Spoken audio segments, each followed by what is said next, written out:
बिल्कुल रिफात साहब, आपने नसीम शाह के भाइयों की बात की, उबैद शाह की। हमने देखा है कि बिग बैश में जब शॉन मार्श और मिचेल मार्श खेलते हैं तो किस तरह का एक्साइटमेंट होता है। आपको लगता है कि उसी तरह की एक्साइटमेंट देखने को मिलेगी जब इस्लामाबाद की तरफ से 2 भाई या 3 भाई एक मैच में साथ उतरते हैं?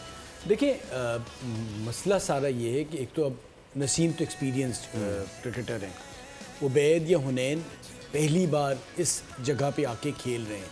देखने वालों की उम्मीदें बहुत ज़्यादा हैं। उनसे एक्सपेक्टेशन, क्योंकि हम जब सोशल मीडिया पे एक हाइप क्रिएट कर देते हैं तो प्रेशर शिफ्ट हो जाता है। तब वो देखना है कि उस प्रेशर को किस तरह से हैंडल करते हैं। तो वो आज के मैच पे पता चलेगा कि उबैद जब खेलते हैं तो किस तरह से नज़र आते हैं।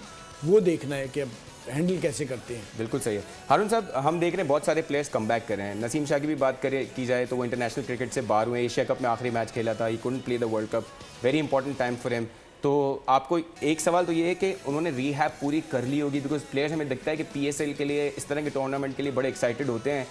एक तो रीहैब उनकी पूरी हो गई होगी, दूसरा आपके शादाब खान भी काफ़ी अरसे के बाद आ रहे हैं, टीम का हिस्सा बन रहे हैं। वर्ल्ड कप में भी उनकी परफॉर्मेंस अच्छी नहीं रही है, मुश्किल टाइम देखा है उन्होंने। How is it going to be for these 2 players, क्योंकि ये पाकिस्तान के लिए बड़े इंपॉर्टेंट एसेट्स हैं, और यहाँ से फिर अगर यहाँ अच्छी परफॉर्मेंस देते हैं तो कितना इम्पैक्ट होगा उनका दोबारा नेशनल साइड में सही तरीके से आने का। यही बहुत बड़ा डिसएडवांटेज है जो कि इस्लामाबाद यूनाइटेड को होगा। देखिए, रीहैब ये होता है कि रीहैब से आपने अपनी रिकवरी तो शो कर दी, लेकिन क्या आपको मैच प्रैक्टिस है या नहीं है? मैच प्रैक्टिस नहीं है। तो इसलिए इनको 3 से 4 मैचेस लगेंगे, क्योंकि देखें जब आप रीहैब के बाद वापस आते हैं तो ज़रूरी नहीं है कि आपकी वो इंजरी जो आपकी है वो तो ठीक है, वो तो आपने उसका ऑपरेशन भी हो गया, उसके मसल भी स्ट्रेंथ हो गए, लेकिन क्योंकि आपने क्रिकेट नहीं खेली हुई, जब आप खेलना शुरू करते हैं तो आपके दूसरे मसल्स के ऊपर जो है ना वो प्रेशर पड़ता है। तो देयर आर चांसेस कि अगर आपकी ओवरऑल इंजरी ठीक है तो कोई दूसरी इंजरी ना हो जाए। तो इसलिए इस्लामाबाद यूनाइटेड को थोड़ा सा मुझे ये प्रॉब्लम नज़र आता है कि उनको जब ये कॉम्बिनेशन बनाएंगे उनके लैक ऑफ शुरू के 3 से 4 मैचेस में प्रॉब्लम हो सकती है। लेकिन हैविंग सेड दैट, मैं फील करता हूँ कि ये प्रोफेशनल प्लेयर्स होते हैं, इनको पता होता है, क्योंकि देखिए ना लोड कितना डालना है। क्या वो 100% वो करेगा बॉलिंग या अपने 60% पे करेगा? ये सारी चीज़ें जब ग्रेजुअली आप जब टीम में वापस आते हैं ना तो स्लोली एंड ग्रेजुअली अपने आप को इम्प्रूव करते हैं। जहाँ तक इन्होंने अंडर 19 की बात की, क्योंकि PSL का जब शुरू में खाका बना था तो उसमें यही था कि हमने इमर्जिंग प्लेयर्स के उसमें अंडर 19 के प्लेयर्स को शामिल करना बहुत ज़रूरी था कि आपको ज़रूर रखना है, ताकि वो इंटरनेशनल प्लेयर्स के साथ मिल के उस माहौल को समझें, सीखें।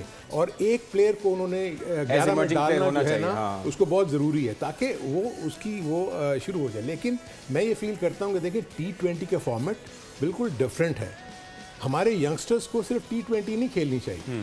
जब तक वो फर्स्ट क्लास क्रिकेट की लॉन्गर वर्जन नहीं खेलेंगे, आप एज ए क्रिकेटर डेवलप नहीं हो सकते, चाहे एज ए बैट्समैन हो चाहे एज ए बॉलर हो।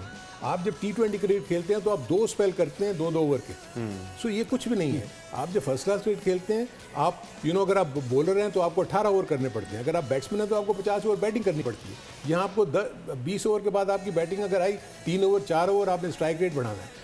इसलिए डेवलपमेंट के पॉइंट ऑफ व्यू से मैं फील करता हूँ कि T20 यंगस्टर्स के लिए इतना नहीं है, लेकिन यस उस माहौल को समझने के लिए और उसको जहाँ मौका मिले, और ऐसा प्रॉमिसिंग लड़का है जो मुझे नज़र आता है कि हुनैन शाह हो गए या जो इनके उबैद हैं, उन्होंने तो बहुत ही आउटस्टैंडिंग बॉलिंग की है। लेकिन फास्ट बॉलर के इशू ये है कि मार्जिन ऑफ एरर बहुत कम होता है। और जैसे अब इन्होंने बात की कि एक्सपीरियंस सेटअप के खिलाफ आप खेलेंगे तो वहाँ जहाँ भी आप ऑफलाइन हुए तो ये दूसरा जो एक्सपीरियंस बैट्समैन है उसके ऊपर हिट करेगा। हमारे जो फैंस देख रहे होंगे उनको लगेगा कि पूरा पैनल जो है वो कह रहा है कि लाहौर के चांसेस ज़्यादा हैं, बिकॉज सारी चीज़ें लाहौर की तरफ जा रही हैं। लेकिन सब्सक्राइब करें और बेल दबाएं ताकि कोई खबर रह न जाए।